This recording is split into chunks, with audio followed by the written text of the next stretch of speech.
ജോലികൾ പുരോഗമിക്കുമ്പോൾ ഹൈഡ്രോകാർബണുകളുടെ സാന്നിധ്യം നിരീക്ഷിക്കുന്നതിനുള്ള അഭാവം. CDS കുഴിക്ക് മുകളിൽ ചൂടുള്ള ജോലികൾ നടന്നിരുന്നു.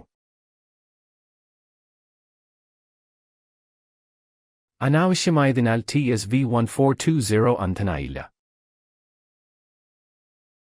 TSV-1420 ഔട്ട്ലെറ്റ് ലൈൻ CDS കുഴിയിലേക്ക് പോകുന്ന 3/4 ഇഞ്ച് ലൈൻ പരിശോധിച്ചില്ല, കൂടാതെ CDS കുഴിയിൽ ഹോട്ട് വർക്ക് ആരംഭിക്കുന്നതിന് മുമ്പ് TSV വേർതിരിച്ചെടുത്തിട്ടില്ല.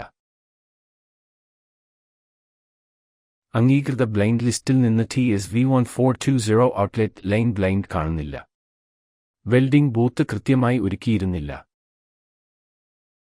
ലൈൻ TSV-1420 അല്ലെങ്കിൽ ഏതെങ്കിലും അനാവശ്യ ഉപകരണങ്ങൾ നീക്കം ചെയ്ത് ഐസൊലേഷൻ പരിശോധിക്കുക.